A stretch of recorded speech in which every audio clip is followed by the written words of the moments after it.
Bonsoir à tous et bienvenue sur le cours de F6KGL. Ce soir, nous allons voir le chapitre 4, la première partie du chapitre 4, et on va parler des décibels et des circuits RC, donc résistance condensateur. Alors on va commencer déjà par le décibel.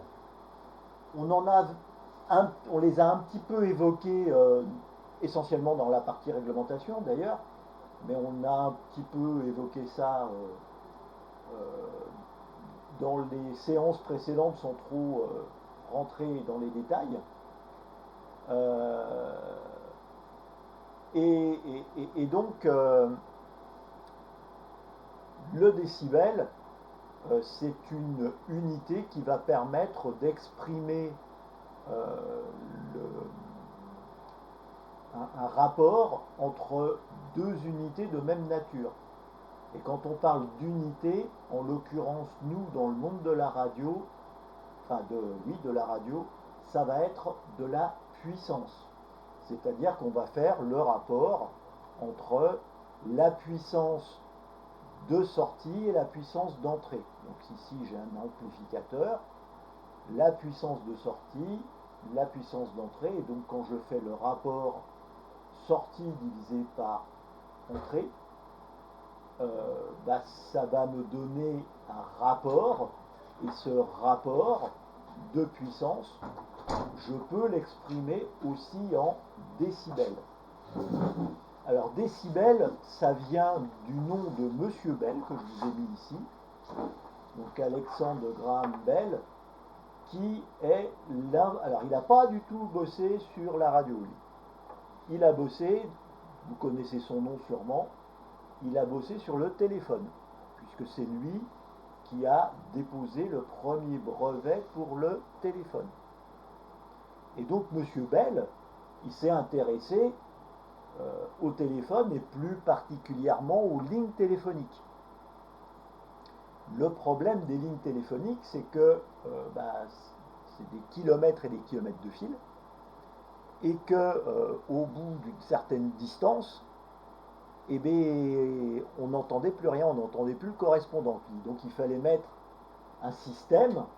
Alors en 1876, il n'était pas encore inventé, mais ça a été mis en place au fur et à mesure, un système donc pour amplifier les signaux qui étaient devenus trop faibles. Et donc M. Bell, en fait, il va utiliser les lignes télégraphiques pour faire passer dessus de la voix, du son. Et il va se trouver devant un problème, c'est que l'atténuation de ces lignes télégraphiques fait que au bout de, je dis n'importe quoi, 20 km, on n'entend plus rien. C'était un petit peu gênant.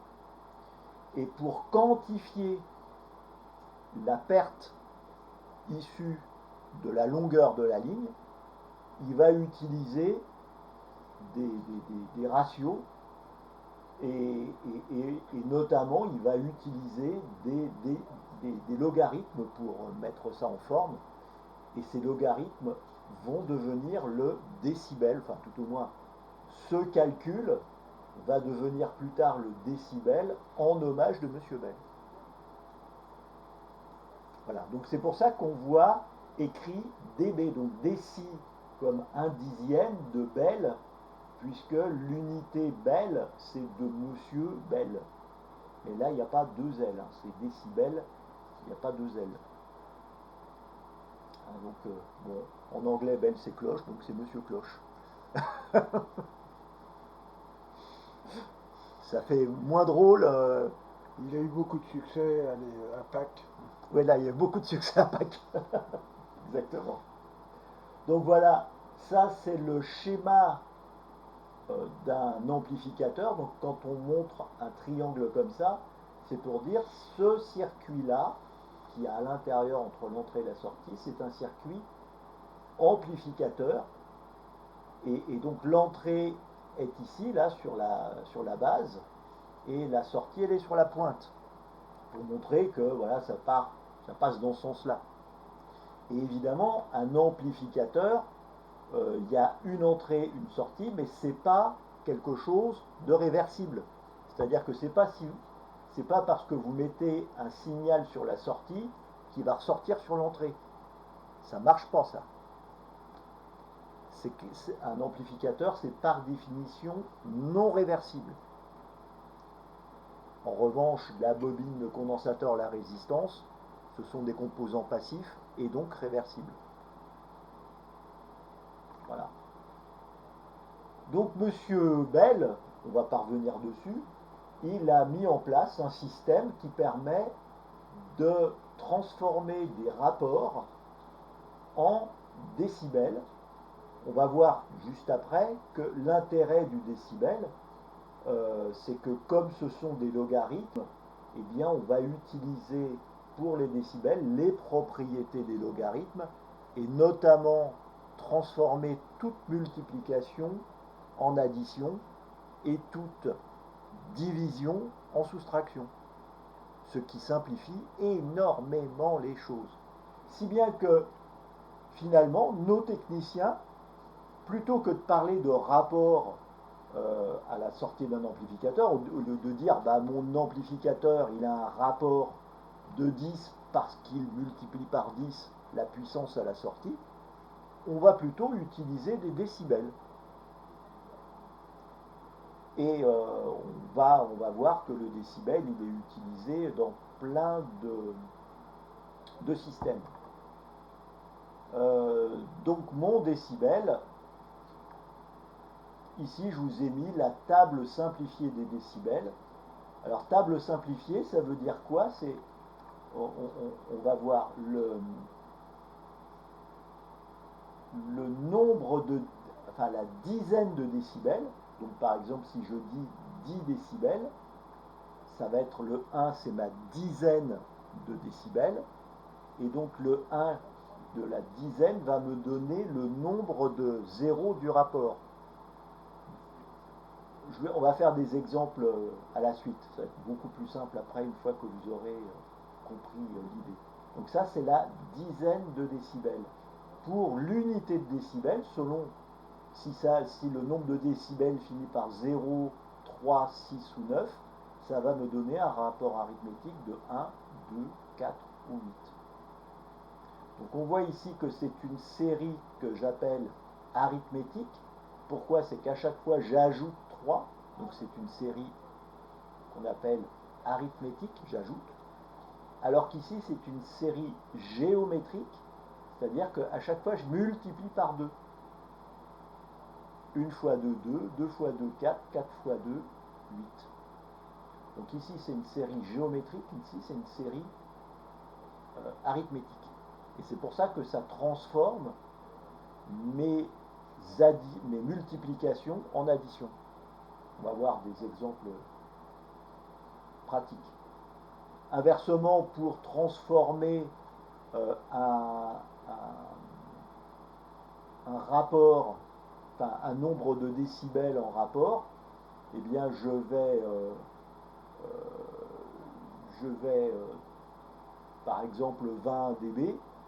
20 dB, je sais que c'est donc le nombre de dizaines, c'est 2, donc ça va multiplier par 100. On va faire des exemples concrets, c'est beaucoup plus simple. Exemple, rapport arithmétique et donc décibels. J'ai repris ma table ici de décibels. Un rapport de 8, ça c'est facile, rapport de 8. Le rapport de 8 qui est ici correspond à 9 décibels. 8, 9 décibels, ça c'est facile. Plus compliqué, un rapport de 400. Et donc là, 8 devient 9 ici. Donc 8 devient 9. Un rapport de 400. 400, donc je pose mon 400. J'ai 2 zéros. Donc ça va me donner 20 décibels. Et le chiffre qu'il y a devant, là, le 4 correspond à 6. Ici, le 4 correspond à 6. Donc, quand j'ai un rapport de 400, ça me donne 26 décibels. Ça, ce sont c'est une table qui permet de transformer les décibels facilement sans être obligé de sortir la calculette.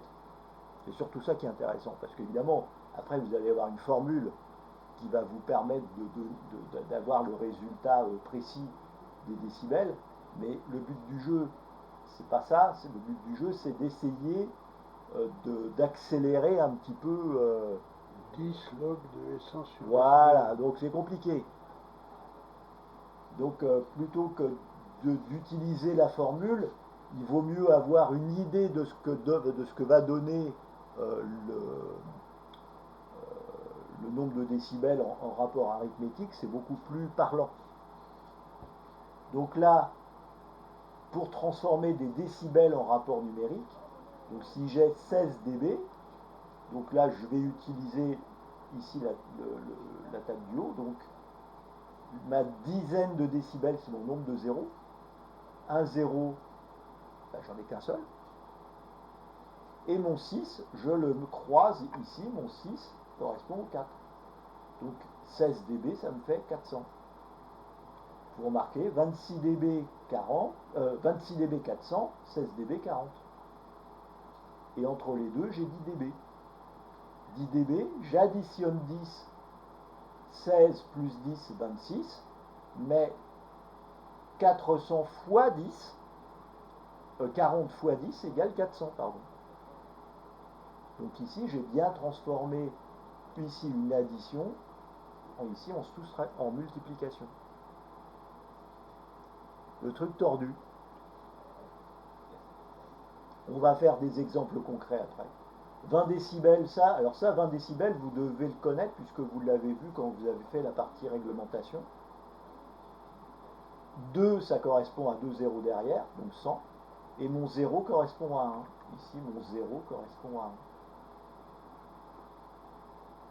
1. Donc 20 dB, ça me fait multiplier la puissance par 100.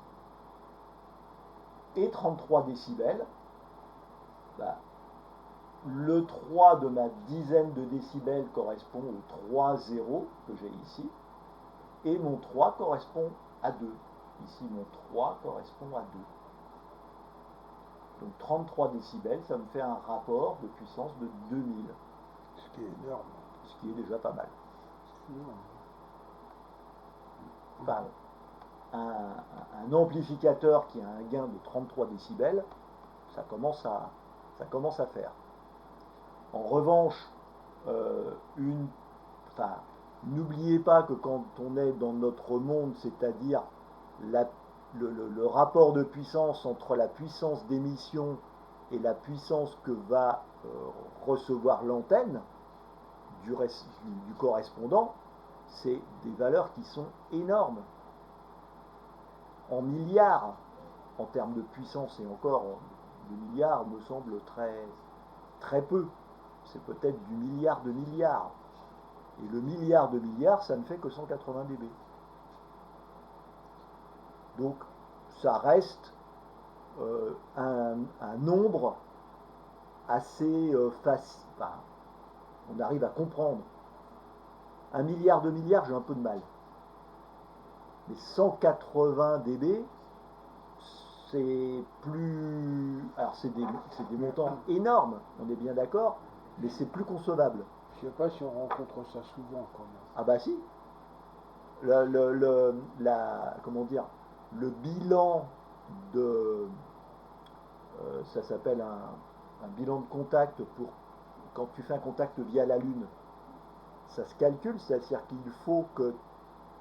Enfin, il y a une atténuation entre la puissance que tu émets et la puissance qui est réfléchie sur la... Et ça, c'est de l'ordre, et c'est même plus important que 180 dB. C'est-à-dire qu'il te faut, pour faire ce genre de contact, un ensemble qui fait dans les 200 dB à peu près.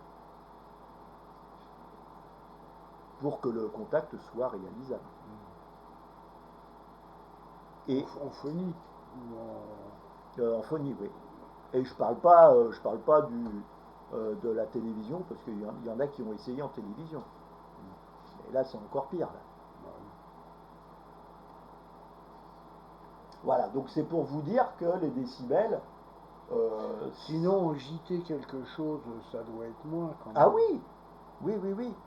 Mais ça reste quand même dans les 120 dB quand même. Ouais, ce qui est pas mal. C'est déjà pas mal.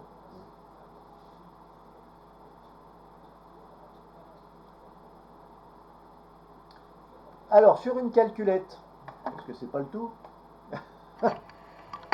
on a fait une belle démonstration là avec notre.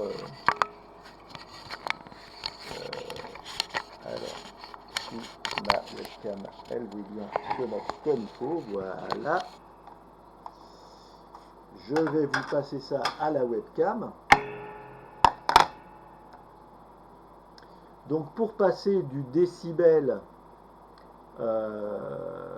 du rapport arithmétique au décibel, voici la formule qu'il va falloir appliquer. Donc 10 log de la puissance de sortie divisé par la puissance d'entrée. Donc par exemple, mon dernier calcul, là, 2000, on va le faire à la calculette.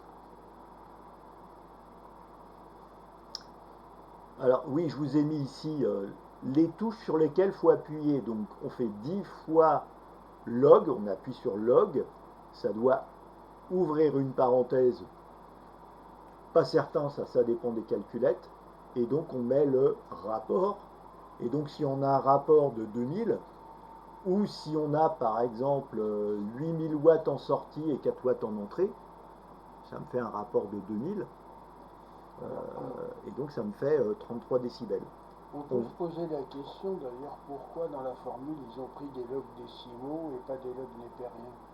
C'est Monsieur Bell qui a décidé ça. Puis c'est beaucoup plus simple les logs décimaux. Hein. Oui, après tout peut se voir. Tout peut se voir, oui, tout à fait. Bon, en tout cas, ce sont des logs décimaux. Alors, petite calculette. Alors, comme d'habitude, j'ai des reflets intempestifs. Alors, on va foutre un stylo en dessous pour éviter le reflet. Est-ce que ça évite le reflet? Un peu mieux. Alors, donc, je fais 10. Log, ma fonction log, elle est là. Il y a marqué log. Ça ouvre une parenthèse sur ma calculette. On va reprendre mes 8000 watts en sortie et mes 4 watts en entrée, divisé par 4. D'accord? Donc ça, 8000, c'est ma puissance de sortie, 4, c'est ma puissance d'entrée. Donc ça va me donner mon rapport. Voilà, intuitivement, je sens bien que ça fait 2000. Et 2000, j'avais vu calculer tout à l'heure, enfin calculer, trouvé par ma table de conversion 33, je fais exé et ça me donne 3,3 10 puissance 1. Donc 33,01 dB. Je suis quand même pas loin. Avec mon calcul très approximatif et ma jolie table de conversion, voilà, je m'en sors pas trop mal. D'accord? Donc ça, c'est pour transformer un rapport de puissance en logarithme. En décibels. Et donc, en décibels, ça me donne 33 décibels. Je reviens sur mon PDF.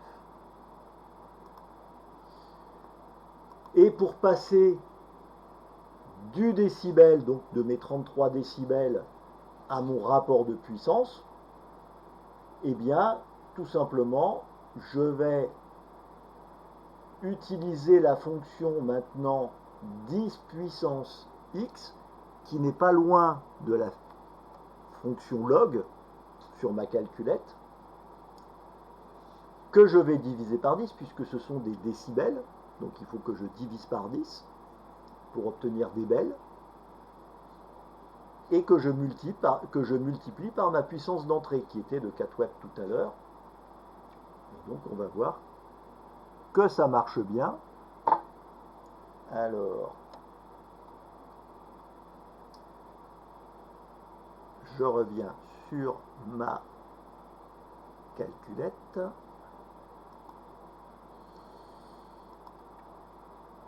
alors là, je vais faire donc 10 puissance. Donc le puissance de x, il est au-dessus de log, là. Donc c'est fonction seconde, log. Ça ouvre ce petit truc-là. Et là, je vais indiquer 33 divisé par 10. Vous voyez, ça me met une puissance de 10. C'est légèrement décalé vers le haut, puisque mes 33, c'est mes 33 décibels de tout à l'heure. Okay, alors, je n'ai pas mis 33,01, et si je m'amusais à mettre 33,01, ça serait encore plus précis. Là, je fais exé. Ça me donne 1,9953 10 puissance 4, donc 1995,3, quasiment 2000, que je multiplie par 4, et ça me donne donc 7981, donc presque mes 8000 que j'avais tout à l'heure. Donc on a bien réussi à retrouver nos petits. Je reviens sur mon PDF. Donc voici mes...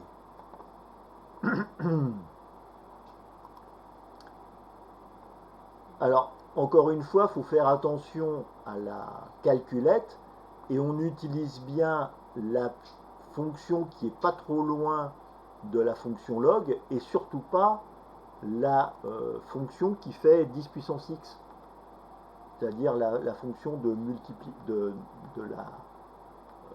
pour saisir les multiples et les sous-multiples. C'est surtout pas celle-là qu'il faut utiliser, ça marche pas. Et de même, il y a une fonction qui s'appelle ln, donc le logarithme népérien sur ma calculette, là, ce n'est pas celle-là non plus. C'est la fonction log et la fonction 10 puissance x. Voilà. Donc si vous n'avez pas une FX92 ou si ce n'est pas exactement le même modèle, selon les modèles, la touche elle peut changer légèrement de place, hein, selon les années. Donc voilà. Un nombre négatif de décibels inverse le rapport mathématique et indique une atténuation. C'est-à-dire que si j'écris moins 3 dB, ça me fait 1 demi. Et si j'écris moins 16 dB, bah, ça me fait 1 divisé par, donc le 1 ça me fait 1 0 et le 6 ça me fait 4. Donc ça me fait 40, 1 quarantième, c'est-à-dire 0,025.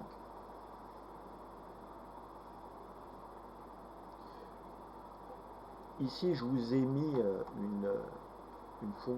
la fonction logarithmique. Savoir, ça c'est la fonction mathématique du logarithme qui est là. C'est-à-dire que ça passe par 1 et pour la valeur 1 ça correspond ici à 10. Et la valeur ici à moins 1 ça correspond à 0,10. Enfin 0,1. Et donc ça c'est une fonction particulière, fonction mathématique particulière. Ici, ça se rapproche de plus en plus de l'axe Y, là. Ça se rapproche de plus en plus, sans jamais le dépasser. Et là, ça part vers l'infini. Il n'y a pas de limite. C'est une asymptote.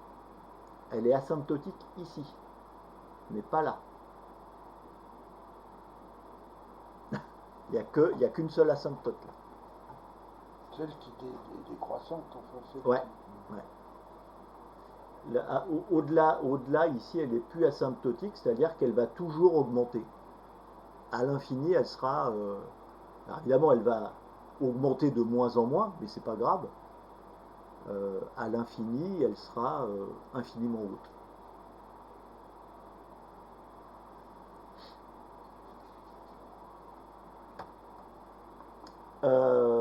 Et donc là, ces décibels, comme j'utilise la fonction log, bah, ça va fonctionner avec des logarithmes. Et ce qui est normal, et les caractéristiques des logarithmes, c'est notamment que les gains successifs, c'est-à-dire les multiplications, quand on a plusieurs amplificateurs mis bout à bout, ça se transforme en addition. C'est-à-dire que si j'ai un amplificateur de 10 dB et un deuxième de 20 dB, en tout, ça me fait 30 dB. Ou plus compliqué, un amplificateur de 12 dB suivi d'un amplificateur de 14 dB, ça va me donner 26 dB, et 26 dB, je vais pouvoir facilement retrouver ce que c'est. Alors que 12 et 14, c'était pas aussi évident que ça, puisque si c'est 12 ou 14, ça va se retrouver, 12 va se retrouver ici, et 14, il va se retrouver dans ce coin-là. Donc ils vont être entre 1 et 2, et 14, ça va être entre 2 et 4, mais précisément où, on ne sait pas trop. Ça donne une idée à peu près de la grandeur de l'amplification. Les pertes, ça se transforme, donc les pertes sont des divisions, ça se transforme en soustraction. Et ce que l'on va voir quand on fera les câbles coaxiaux notamment, les puissances et les racines, et pour cela, donc c'est comme ça qu'on va utiliser, c'est pour ça qu'on va utiliser les décibels aussi pour les câbles coaxiaux et les affaiblissements de câbles coaxiaux. Là, on va utiliser, c'est des fonctions qui sont typiquement logarithmiques.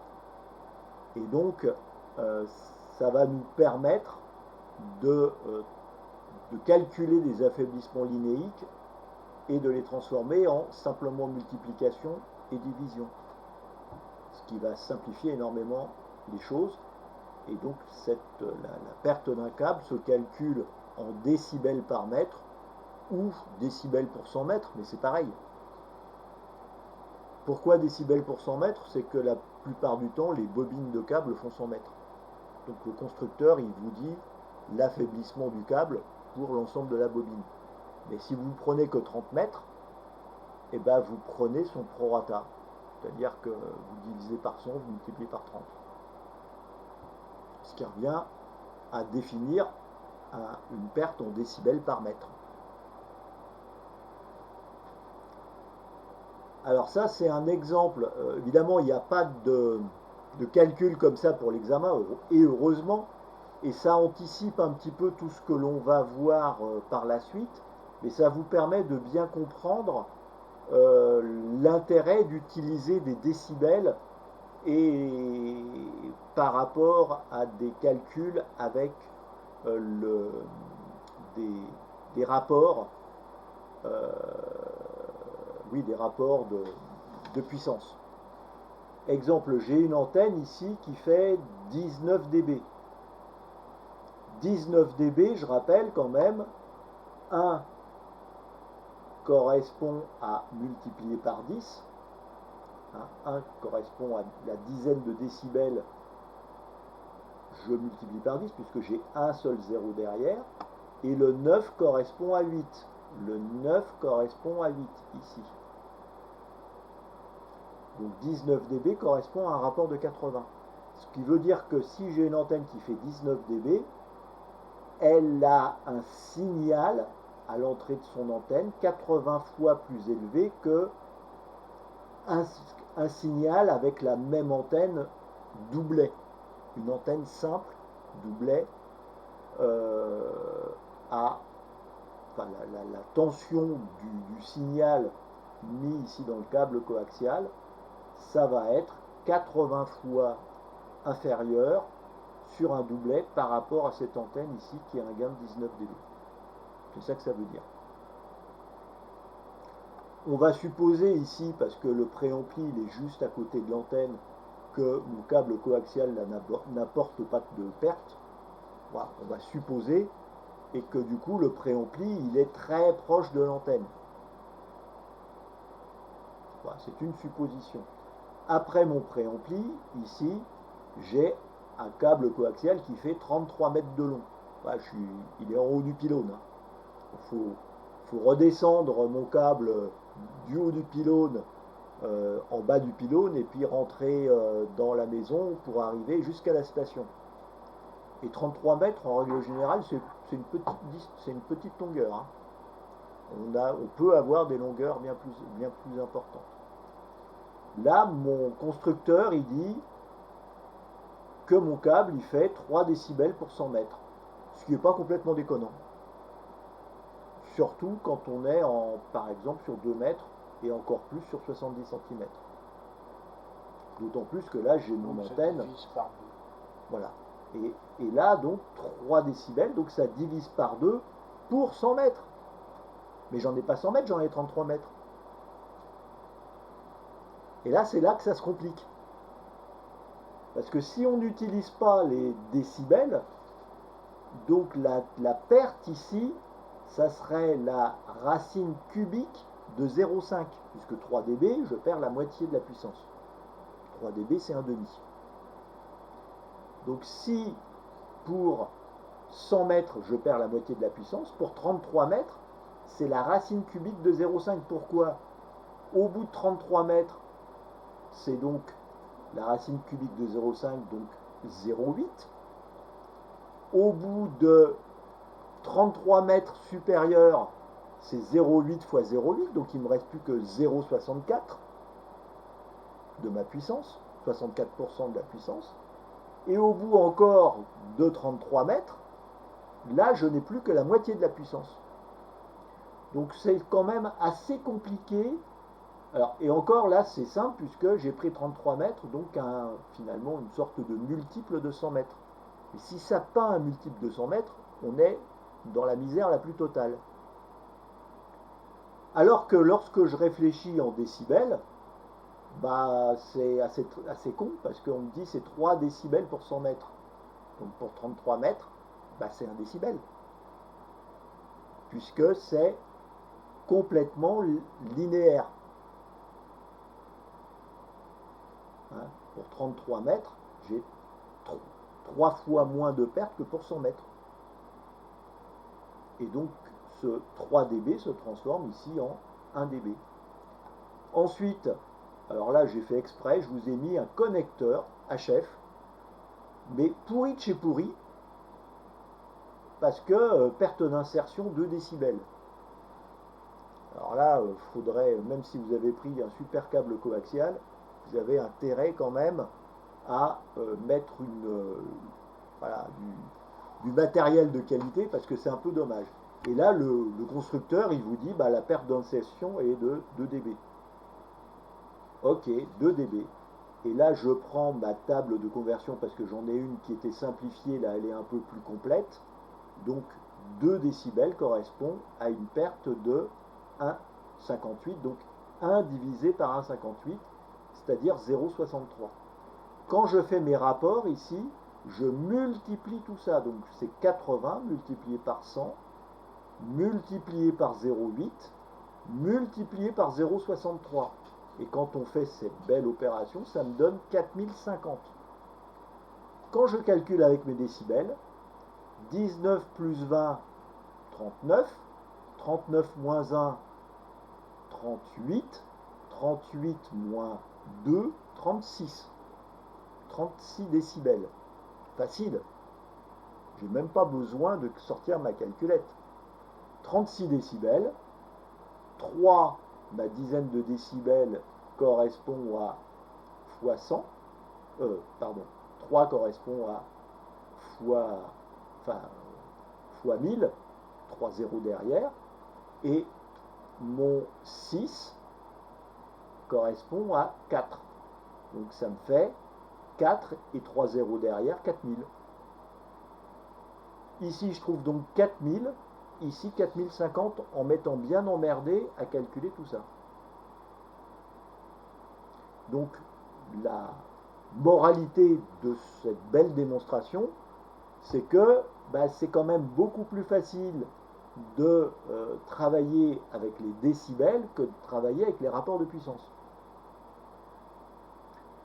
Et encore là, on a eu de la chance parce qu'on avait ici un rapport, pour ma perte dans le câble coaxial, où j'avais quelque chose auquel je me raccrochais. Sinon, c'est assez compliqué.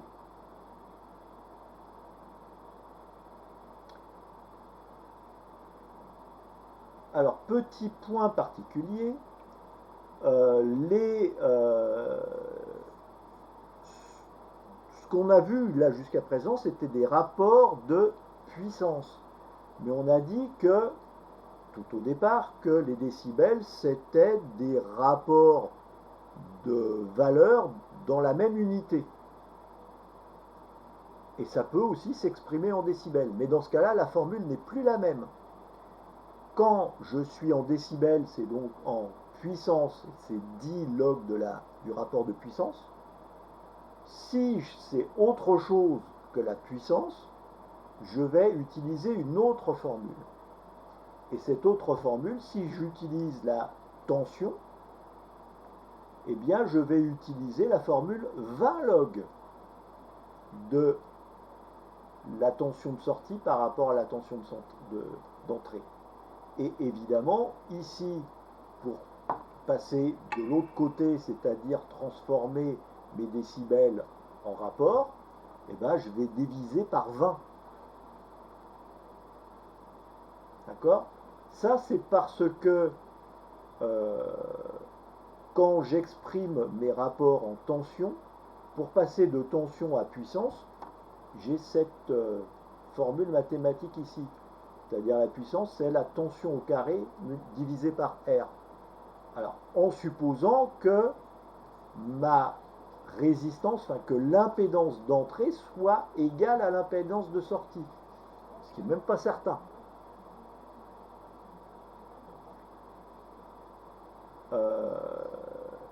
Et donc, si les deux impédances sont égales, eh bien à ce moment-là, on va pouvoir utiliser cette formule-là qui va nous donner le gain en décibels de l'amplificateur. Et vous remarquez que, tout simplement, le rapport un rapport de tension ici de 2, comme ma formule c'est P égale U2 sur R, eh bien la valeur en décibels, elle est doublée. Donc un rapport de 2 ici me donne donc 3 décibels multipliés par 2 puisque c'est des tensions. Et donc ça me donne 6 décibels. Bon, c'est assez compliqué, donc vous passez dessus assez rapidement parce qu'il n'y a quasiment pas de questions à l'examen. La seule question à l'examen, c'est quelques-unes de ce type-là. C'est par exemple 10 microvolts sur une antenne de 12 décibels. Quelle est la tension aux bornes de l'antenne? Et donc les 12 décibels correspondent à un rapport de 4, puisque ici j'ai une tension, donc il faut que je divise par 2. 12 décibels divisé par 2, ça me donne 6, et 6 correspond à un rapport de 4. Là, c'est le truc tordu. Et donc, mes 10 microvolts sur une antenne qui fait 12 décibels vont donner 40 microvolts. Alors, plus exactement, 10 microvolts sur une antenne qui n'a pas de gain, par rapport à 10 microvolts sur une antenne qui a 12 décibels, eh bien, l'antenne qui a 12 décibels aura à sa sortie 40 millivolts, alors que l'autre n'affichera que 10 millivolts. C'est pas des millivolts, d'ailleurs, c'est des microvolts. Évidemment, on a la même formule si on utilise l'intensité, puisque pour l'intensité, c'est P égale RI2. Donc, on a toujours le carré, soit en intensité ici, soit ici dans la tension. Et évidemment, ce n'est valable que si et seulement si mes impédances sont les mêmes à l'entrée et à la sortie. Si ce n'est pas le cas, ça se complique. Et si c'est déphasé, c'est encore plus compliqué. Ça serait trop simple. C'est pour ça qu'on préfère toujours utiliser la puissance, bien que ce soit... la puissance, encore une fois, c'est pas facile à mesurer. qu'on mesure facilement sur une tension, la puissance est beaucoup plus difficile à mesurer. Il y a plein de paramètres qui rentrent en jeu. On en arrive à des notions un peu particulières sur les fréquences. Alors, première chose, on va parler dans le monde de la radio d'un harmonique masculin, alors que quand on est en musique, c'est une harmonique tordue. Donc, un harmonique, c'est un multiple entier d'une fréquence. C'est-à-dire qu'un harmonique ne peut être que supérieur à la fréquence. C'est un multiple entier. Donc un harmonique ne peut être que au-dessus d'une fréquence. Et par exemple, l'harmonique 3, c'est la fréquence de référence multipliée par 3. Tout simplement. Donc quand on va parler d'harmonique, c'est toutes les fréquences qui sont multiples d'une fréquence. Vous vous souvenez l'histoire de Fourier là, qui avait démontré que tout signal sinusoïdal pouvait tout signal alternatif pouvait se représenter par la somme de fréquences sinusoïdales harmoniques entre elles. Donc ça, c'est pour vous rappeler Fourier dans le coin là, quand vous voyez ça.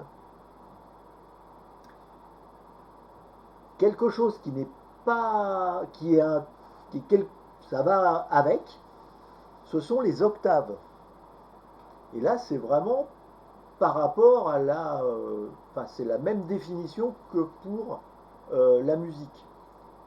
À chaque octave, la fréquence est multipliée ou divisée par 2.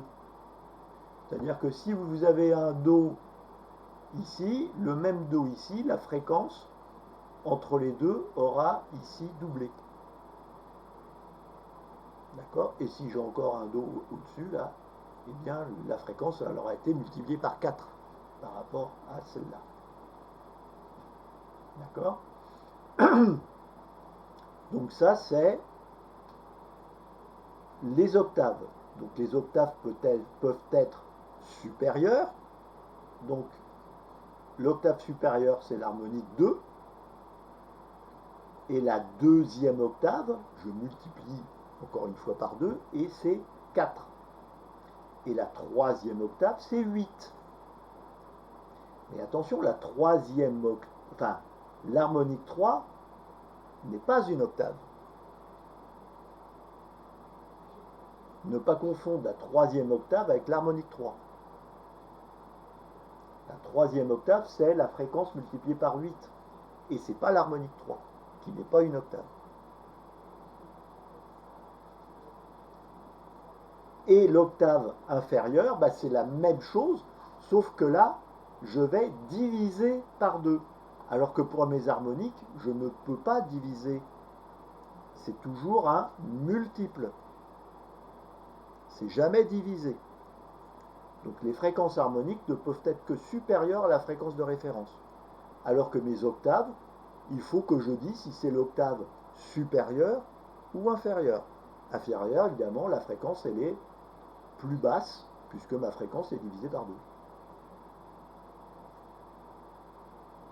Et on a quelque chose de spécifique dans le monde de la radio. Donc octave, on sent bien ce que c'est.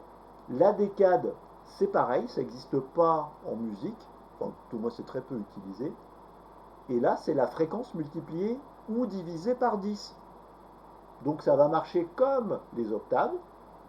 La première décade supérieure, c'est la fréquence multipliée par 10, ou l'harmonique 10. La deuxième décade, c'est multiplié par 100. Okay. Et la décade inférieure, c'est la fréquence divisée par 10. Donc 3 notions à bien avoir en tête: harmonique, octave, décade. Et pour octave et décade, savoir si on est supérieur, donc avec une fréquence au-delà, ou inférieur, fréquence divisée. Par exemple, j'ai une fréquence de 150 kHz. quelle est la cinquième octave supérieure. Donc cinquième octave supérieure, ben, c'est donc je multiplie par 2 5 fois. Donc 2 fois 2 fois 2 fois 2 fois 2, hein, il y a 5 fois, ce qui me fait 32. 2 puissance 5, 2 puissance 5 c'est 32, fois 150 kHz, ça me fait 4800 kHz, ou quasiment 5 mégas. Et quelle est la troisième décade inférieure? La troisième décade inférieure, je multiplie par 10 3 fois, ce qui me fait 1000, et comme c'est inférieur, il faut que je divise. Donc 150 kHz divisé par 1000, ça me fait 150 Hz. Bon, ça c'est du vocabulaire, hein, c'est pour vous fixer les idées. Une fois qu'on a dit ça, on va pouvoir s'occuper maintenant d'un filtre RC. Qu'est-ce que c'est qu'un filtre RC? C'est un filtre composé de R résistance et C condensateur. Donc ici je vous ai mis les deux filtres. Un filtre qu'on va appeler passe haut et un filtre qu'on va appeler passe bas. Pourquoi? C'est que le filtre passe haut ne va laisser passer que les fréquences supérieures à une certaine fréquence qui s'appelle la fréquence de coupure. C'est un filtre passe haut. Et le filtre passe bas, c'est l'inverse. Il ne va laisser passer que les fréquences inférieures à la fréquence de coupure. C'est un filtre passe bas. Et pour reconnaître les deux filtres, donc à chaque fois il y a la résistance et le condensateur à des places qui sont inversées là dans les deux filtres. Et pour reconnaître le filtre, eh ben, on regarde la place du condensateur. Si le condensateur est en haut, c'est un filtre passe haut. Si le condensateur est en bas, c'est un filtre passe bas. Simple. Comment ça marche? Eh bien, en fait, comment ça marche? On se souvient que pour mon condensateur, ce qui va varier finalement, enfin l'impédance du condensateur ici va varier avec la fréquence du signal. Plus la fréquence du signal augmente, plus la valeur, enfin l'impédance de mon condensateur diminue. D'accord? Et quand je mets ici ceci, enfin, en fait ça c'est mon filtre passe haut, je l'ai représenté ici différemment. Hein, j'ai juste changé la place ici, mon condensateur, je le mets ici en haut, et ma sortie, je la mesure ici. Et donc mon entrée, elle est en haut. Hein, c'est juste, j'ai juste représenté mon circuit de manière différente. Donc ici, ça, c'est ma tension d'entrée. La tension d'entrée, c'est quoi? C'est la tension ici sur ma résistance, plus la tension ici sur mon condensateur. Ici, je suis bien en série, donc je vais, alors ça ne va pas être complètement comme dans un circuit série, puisque vous vous souvenez qu'il y avait le déphasage du condensateur qui venait foutre le bordel. En revanche, ici, ma tension, là, que j'ai là, elle va être proportionnelle, finalement, enfin, ça va être l'addition de mes deux impédances, enfin, de ma résistance plus mon impédance. Et ma sortie, ici, elle est que sur la valeur de la résistance. Donc, quand je change de fréquence, ici, j'ai ce rapport ici qui va changer. Plus ma fréquence augmente, plus ici mon condensateur va avoir une faible impédance et donc ma tension de sortie va se rapprocher de ma tension d'entrée. Donc quand j'augmente ma fréquence, ici, le condensateur, enfin ma tension de sortie va se rapprocher de la tension d'entrée. Donc c'est bien ce que je décris comme étant un filtre passe haut. Plus ma fréquence augmente ici, plus ma tension de sortie va se rapprocher de la tension d'entrée. Et inversement, plus ma fréquence diminue, plus je vais avoir un gros écart entre la tension d'entrée et la tension de sortie. Et donc, mon filtre va couper les fréquences qui sont supérieures à la fréquence de coupure. Ou l'inverse, elle ne laissera passer que les fréquences supérieures à la fréquence de coupure. Enfin, c'est l'inverse. Mais bon, c'est pareil. Soit je coupe tout ce qu'il y a en dessous, ou je laisse passer tout ce qu'il y a au-dessus. Mais comme quand on parle de passe haut, c'est pour dire ça laisse passer, voilà, c'est quand j'augmente ma fréquence, et bien ici, ma différence entre entrée et sortie devient de plus en plus faible.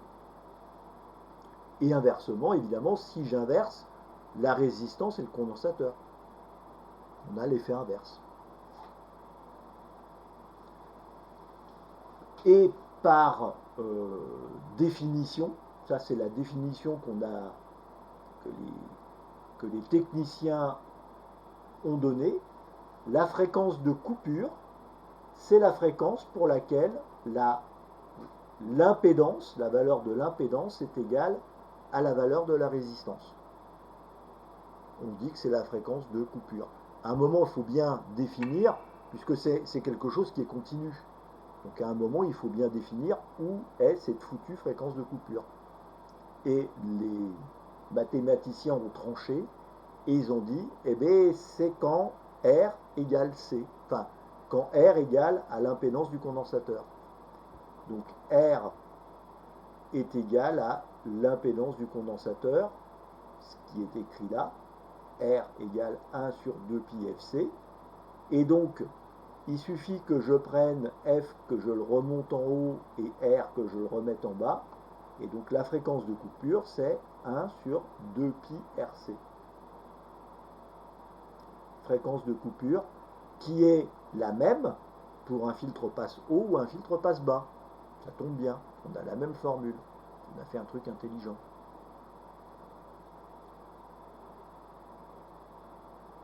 Concrètement, ça veut dire quoi? Ça veut dire que quand ici, alors n'oubliez pas que mon condensateur, il donne un déphasage négatif.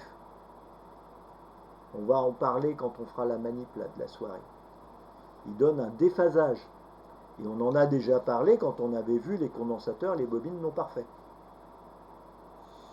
Ce qui veut dire qu'à ma fréquence de coupure, là, ici, je n'ai pas la moitié, mais comme j'ai mon... Alors, je ne l'ai pas repris ici, mais j'ai mes deux vecteurs, là, qui sont à 90 degrés. Donc ici, ce n'est pas la moitié, mais c'est 0,707. D'accord? Donc à ma fréquence de coupure, là, ça c'est un filtre, donc un filtre passe haut, puisque mon condensateur est en haut. Donc ma tension, plus j'augmente ma fréquence, plus ma tension de sortie ici se rapproche de la tension d'entrée. Et à la fréquence de coupure, eh bien c'est là où j'ai 0,707 et 0,707 en tension correspond à une atténuation de 3 dB. Puisque je suis en tension. Et non pas en puissance. Et en termes de puissance, j'ai bien la moitié de ma puissance.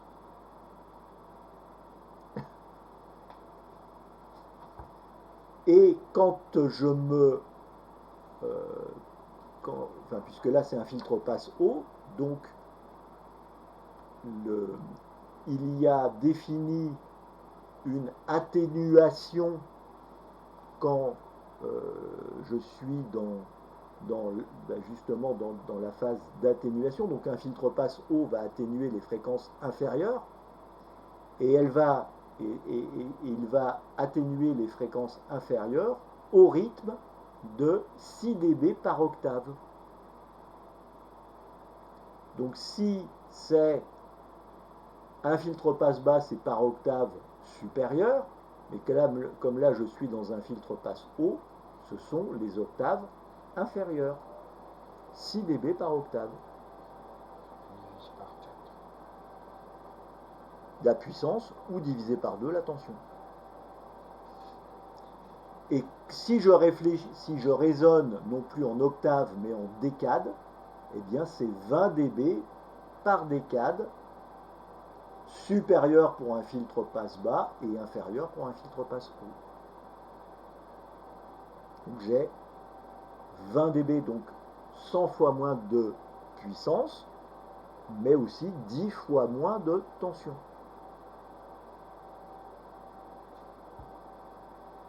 Puisque alors 10 fois moins de tension, pourquoi? Parce que ma fréquence, elle est 10 fois moins ou 10 fois plus élevée. C'est une décade. Donc ça, c'est la courbe d'atténuation de mon filtre. Évidemment, quand je suis à une fréquence de 0, par définition, si je n'ai pas de courant alternatif, mon condensateur, il ne laisse rien passer du tout. Et du coup, j'ai rien du tout au bout. Puisque c'est comme si ici, c'était coupé. D'ailleurs, c'est coupé. Mon courant continu, il ne peut pas traverser là. C'est le principe même du condensateur. Et donc, ça, c'est une courbe qui n'est pas très utilisée pour nous et pour les techniciens.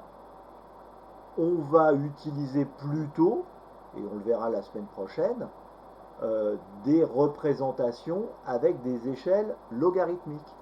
Et quand on va utiliser des échelles logarithmiques, c'est là qu'on va voir que les courbes, finalement, il y a une double asymptote. On verra ça la semaine prochaine.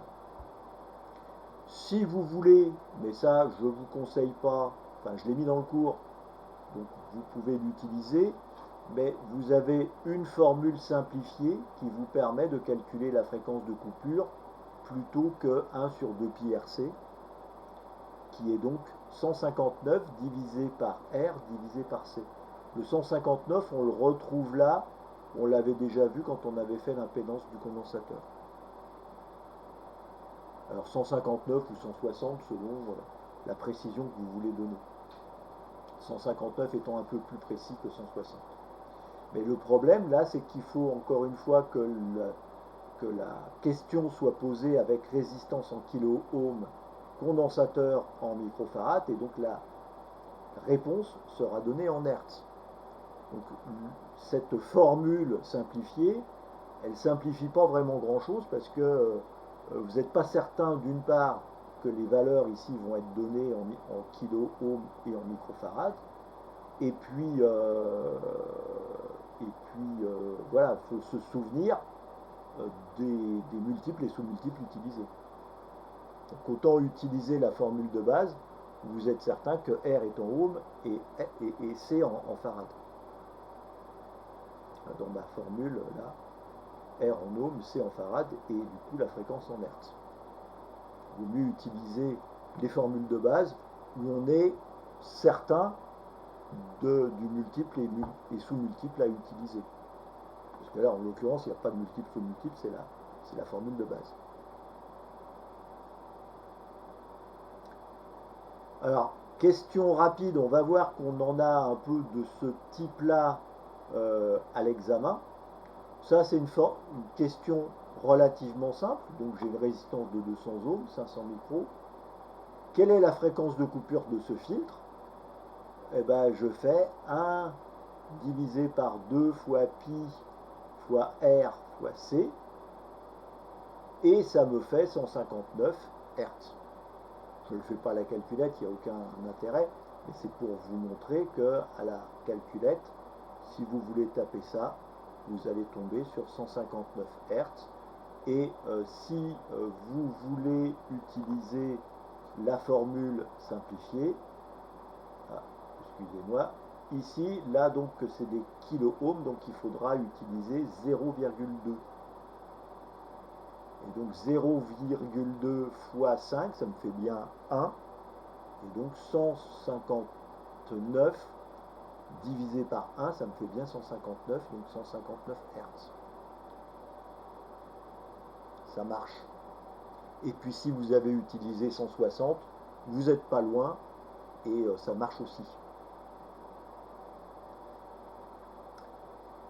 Là, c'est une question qui est quand même un peu plus tordue, avec des valeurs un peu aussi compliquées. Donc ici, on a 21,22 ohms. Je ne sais pas où est-ce qu'ils ont trouvé la résistance, mais voilà. Je pense que c'est une résistance de 22 ohms. Sur AliExpress. Sur AliExpress.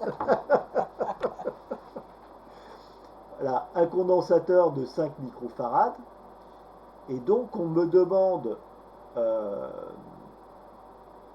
quelle est la tension VS en sortie lorsque la fréquence de VE en entrée est de 6 kHz.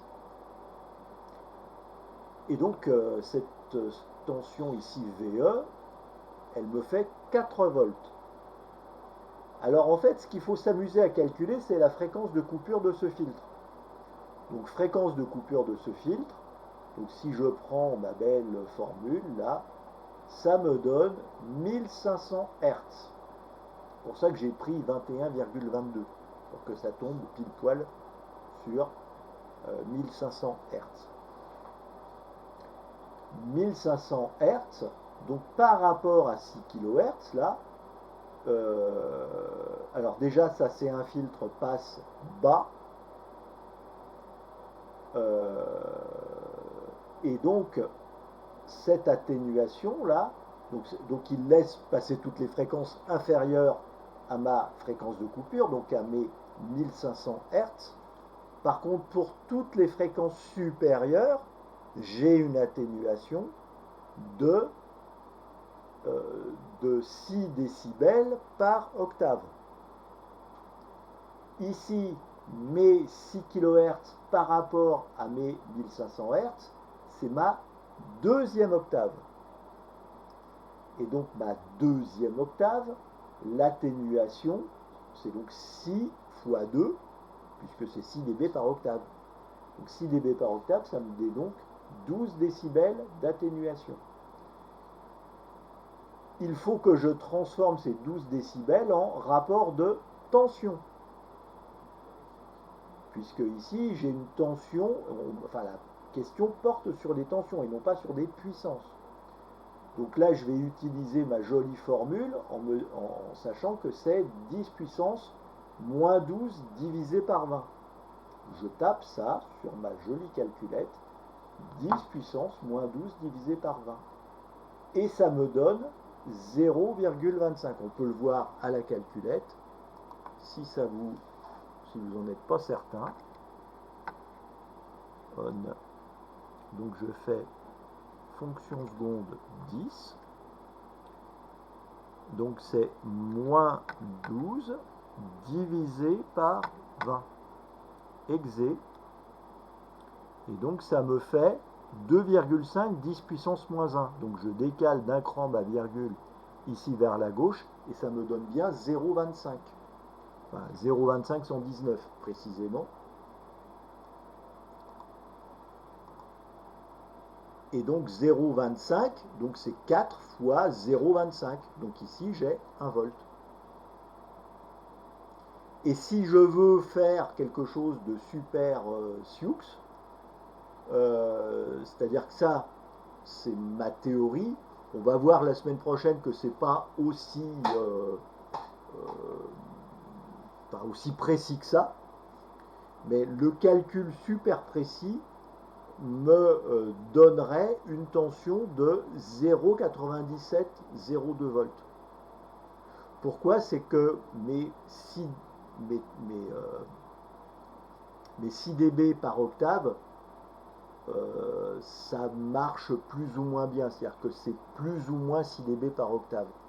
On verra la semaine prochaine que les deux courbes les courbes sont asymptotiques à deux droites, mais si c'est asymptotique, ça veut dire que c'est pas sur la droite. Ça s'en rapproche de plus en plus, donc à l'infini, ça, c'est sur la droite, mais quand on n'est pas à l'infini, bah, c'est pas sur la droite.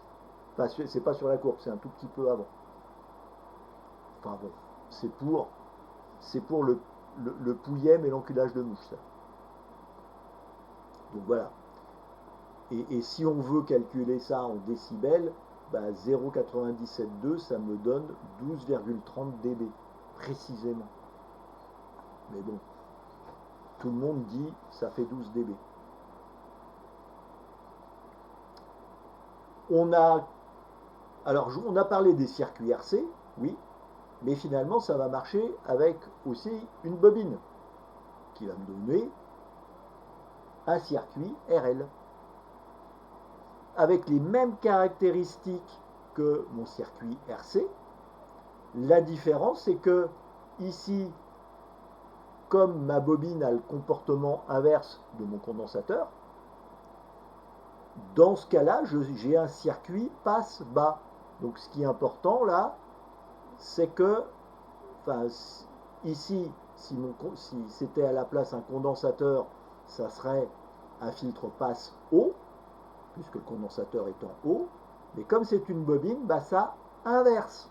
C'est-à-dire que si la bobine est en haut, c'est un filtre passe bas. Ou alors on prend l'endroit où est la résistance. Et dans ce cas-là, ça marche, ça remarche. C'est-à-dire que là, la position de la résistance me donne la valeur de mon filtre, et c'est un filtre passe bas dans ce cas-là.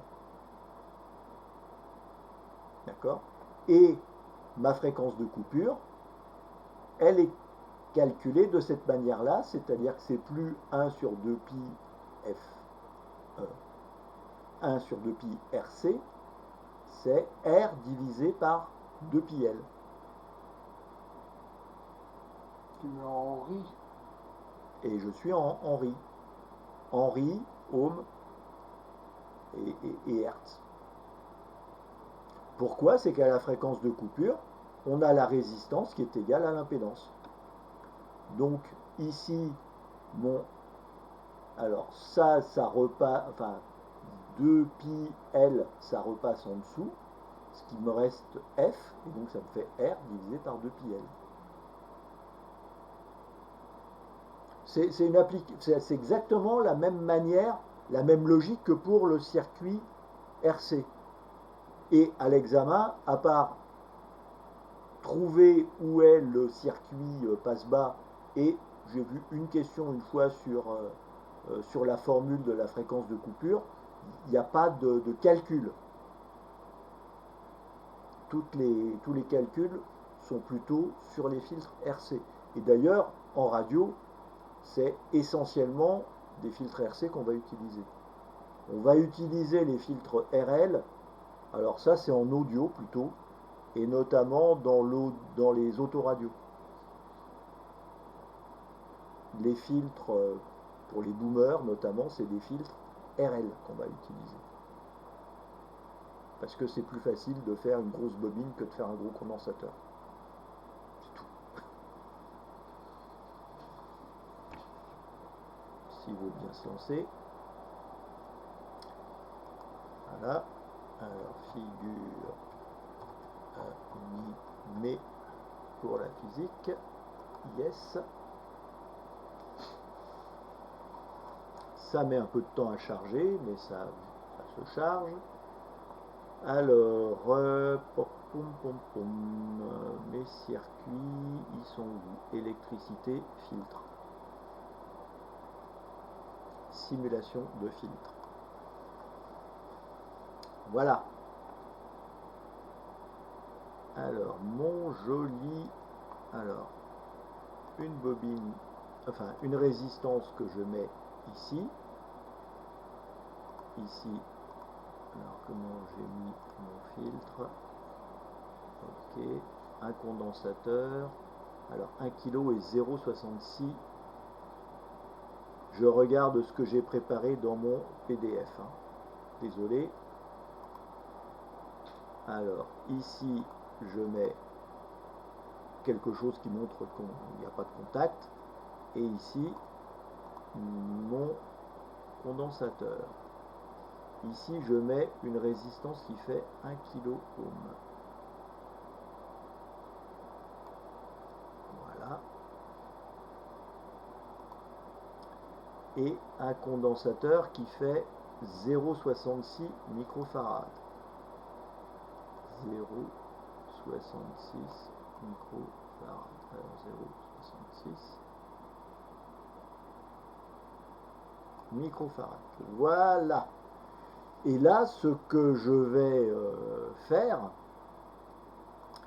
c'est trouver ma fréquence de coupure. Ma fréquence de coupure, c'est quoi? C'est lorsque ma tension, alors je reviens là, lorsque ma tension ici est égale à 0,707 de ma tension ici d'entrée qui est de 5 volts.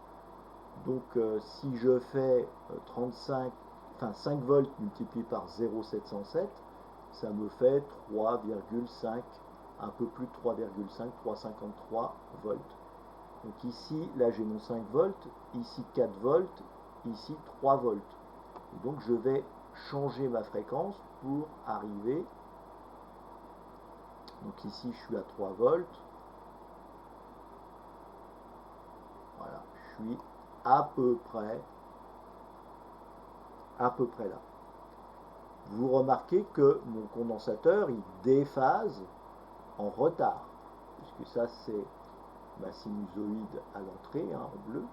En rouge, c'est ce que je mesure ici, et au bord de mon condensateur, ça arrive après.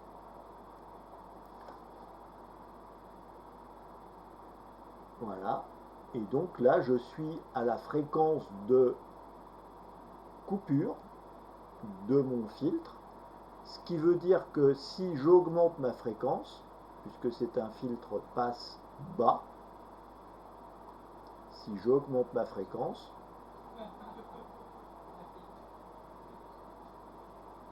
eh bien mon signal diminue, puisque c'est un filtre passe bas. En revanche, lorsque je suis au-delà de mes 0,707, qui doit se trouver dans ce point-là, eh bien ma tension, elle augmente. Alors évidemment, ça ne se voit plus derrière, c'est plus lisible, mais voilà. Et quand je repasse ici en mode, non, c'est pas celui-là, c'est ça. Ici, ça me donne le gain, et ici, ça va me donner mon déphasage. Et mon déphasage, il va être de 45 degrés, donc ici, pour une valeur de, grosso modo, 1500 radians par seconde. Et quand on regarde la fréquence, c'est quoi? Non. 1500 radians par seconde, j'étais à combien quand j'étais à ma fréquence? Près dans ce point-là. Voilà. Ici, je suis à 1,57 radians par seconde. Donc 1570 radians par seconde. Donc je suis bien ici. La difficulté qu'on va avoir là, avec ce système-là, c'est qu'on a du mal à connaître le déphasage. Alors qu'avec l'oscillo, on va pouvoir plus facilement le mesurer. Voilà. Mais ce qui m'importe surtout, c'est que vous voyez bien ici l'impact de mon changement de fréquence. Hein, plus j'augmente ma fréquence ici, plus mon atténuation est faible. Inversement, si je mets ici une bobine, vous allez voir que c'est strictement l'inverse qui se passe. C'est-à-dire que plus la fréquence augmente, moins il y a d'atténuation, et inversement dans l'autre sens. Et on peut s'amuser à faire de la même manière, calculer la fréquence de coupure, qui doit être à peu près dans ce point-là. Voilà. Puisque ici, je suis à peu près à 353 volts. Donc des 5 volts multipliés par 0,707. Voilà. Et si j'inverse ici, que je mets ma bobine ici, on va y arriver, et ma résistance, alors ça, hop, ma résistance ici, vous voyez, alors, et je la mets encore à 1 kilo-ohm, je vais inverser le phénomène. Alors, où est-ce qu'il est mon 1? Voilà. Et là, j'inverse le phénomène. C'est-à-dire que lorsque je diminue ma fréquence, j'augmente la tension de sortie de mon circuit. Et inversement, quand j'augmente ma fréquence, la tension de sortie de mon circuit est plus faible.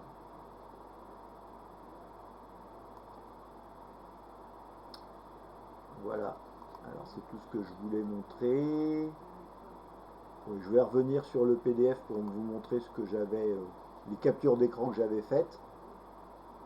Donc mon déphasage de 45 degrés, là je les ai mis, c'est plus facile. Je vais vous augmenter un peu là. Alors, mes copies d'écran, je vous ai mis là des traits, donc le 3,85 là, donc 0,5, enfin 5 volts multiplié par 0,707. Et ici, mon 45 degrés, c'est-à-dire l'écart ici que j'ai entre mes deux sinusoïdes, qui se mesure un peu plus visuellement. C'est un peu compliqué à mesurer là. Mais vous allez voir qu'à l'oscilloscope, ça se fait très bien. Et ici, je vous ai mis les différentes valeurs qu'on avait vues quand on passait dans l'autre mode. Ah, raté. Donc ici, à ma fréquence de coupure, et ici, à 3 décibels. À 3 décibels à l'harmonie, à la première octave, et donc mes 6 décibels, et donc 6 décibels en termes de tension, c'est donc la moitié de la tension. Voilà comment ça se... Voilà. Et celle-là, c'est quoi du coup? 0,125, c'est quand je suis ici à l'harmonie 4.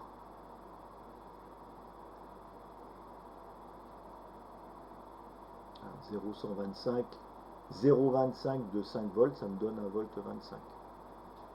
Voilà. Donc ça marche pas trop mal. Alors, petite manip de la soirée que je vais vous montrer. Qu'est-ce qu'on va essayer de faire? Donc je vais reprendre le circuit qu'on avait utilisé alors je ne sais plus si c'est là, il y a 15 jours je crois.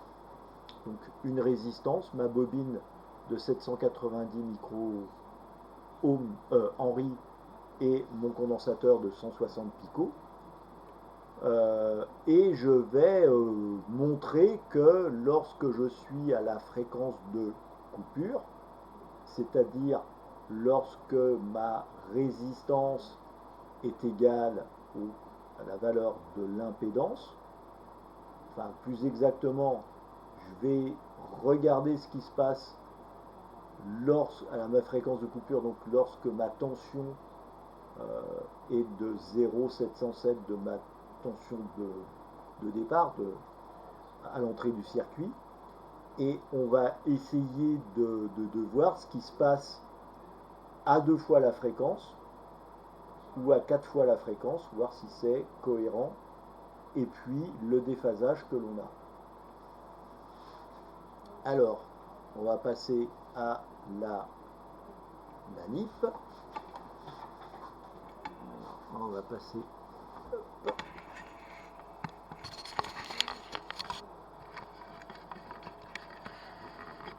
Hop, hop, hop, hop. Alors, Alors, on va mettre ça propre. Voilà. Donc, petit rappel de ce que l'on mesure. Ah ben voilà, impeccable. Donc, on met en route la bête. Alors, donc là, j'ai commencé par mettre la bobine, et non pas le condensateur comme sur... le condensateur est là, on va l'utiliser après. Donc là, on a la bobine, une résistance, ma bobine, le générateur qui me génère une fréquence, et là, ce que je vais essayer de faire, alors, premièrement, on va regarder la tension que j'ai en entrée. Ici, j'ai quoi en entrée? J'ai 2,43 volts. Donc 2,44 pardon. 2,44 volts. Et là, maintenant, il faut que j'arrive alors à une tension de 2,44 multiplié par 0,707. Exé, il faut que j'arrive à 1,72. Voilà, je ne sais pas si vous voyez à la calculette, 1,72 ou 1,73. Et donc là, avec mon générateur, il faut que j'arrive à 1,73, alors que je le mette bien au bon endroit.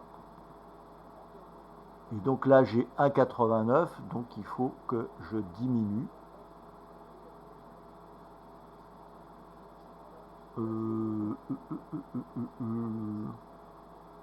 Ah, ça va pas dans le bon sens.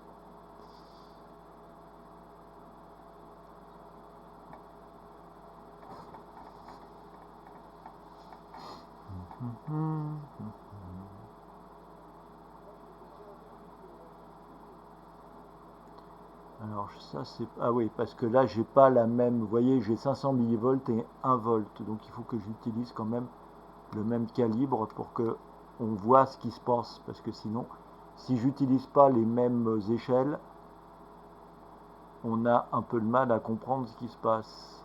Alors hop, du coup j'ai perdu ça. Voilà, bah c'est bien. Donc là, en théorie, donc là je vais donner un peu plus, voilà.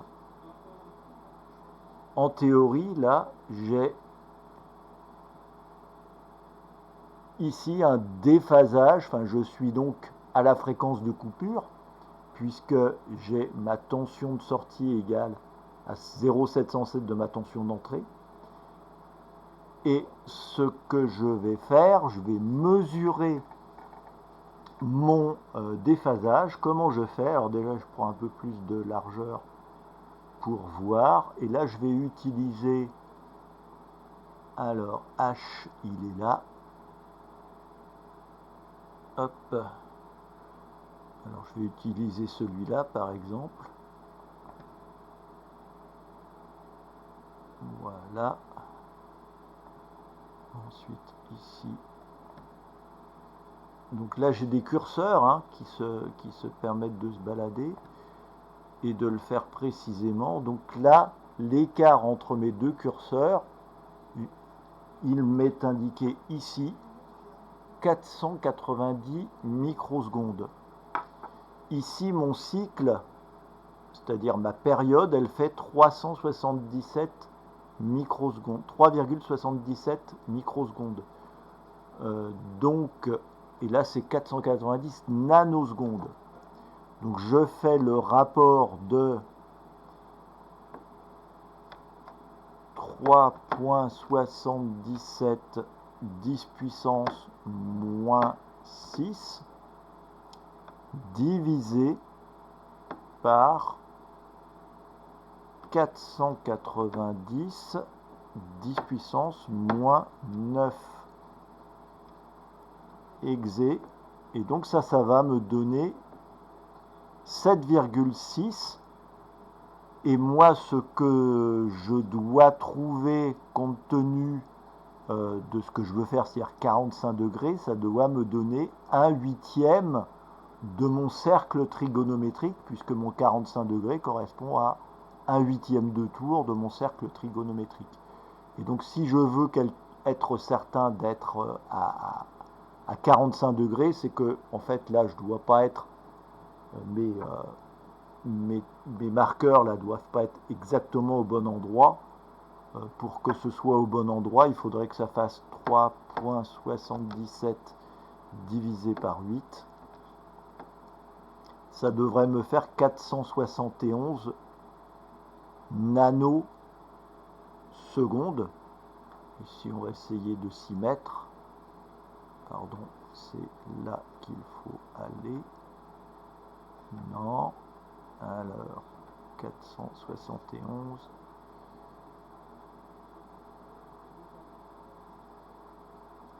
C'est peut-être celui-là qui est pas assez par là.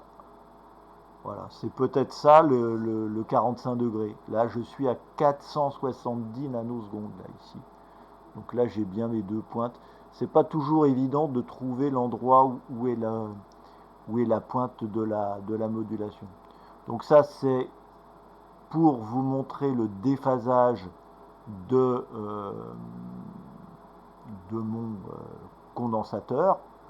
Et puis après, je peux regarder ce qui se passe quand j'augmente ma fréquence, puisque ça c'est un filtre passe bas. Donc j'augmente ma fréquence. Lorsque j'augmente ma fréquence, on voit bien là que je laisse de plus en plus passer le courant. Et inversement, dans l'autre sens, il s'atténue de plus en plus.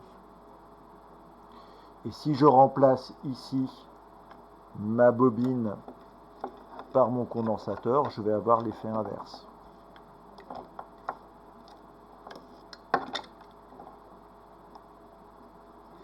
Alors, hop. Je vais le mettre dans la bonne broche.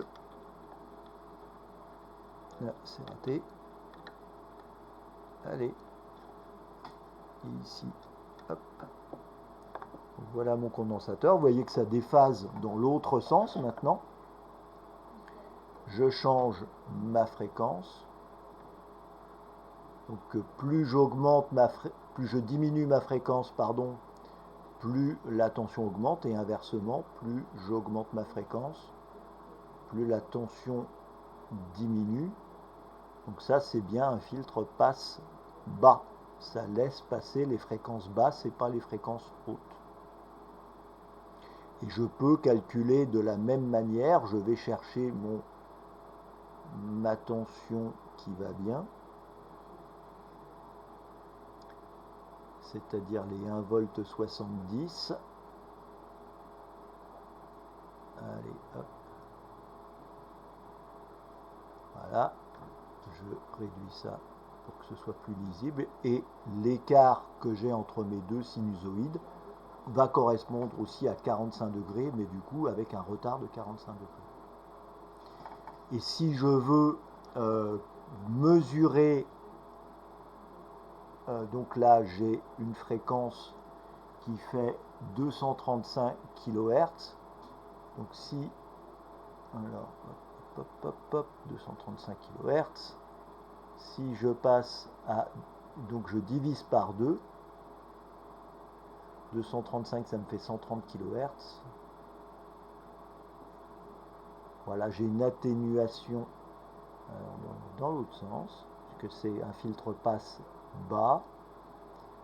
Donc 230, ça me fait 460 kHz. 460, on va avoir une tension qui fait la moitié.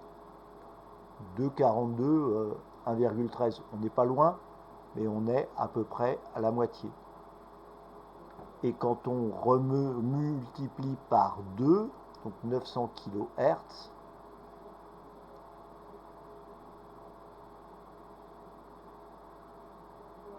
voilà, dans les 900, ici 0,626 par rapport aux 2 volts 40. Donc là, on arrive donc à nos 6 décibels. Voilà, donc on a vu le déphasage et les différentes atténuations. Et on voit bien toujours le déphasage introduit ici par mon condensateur.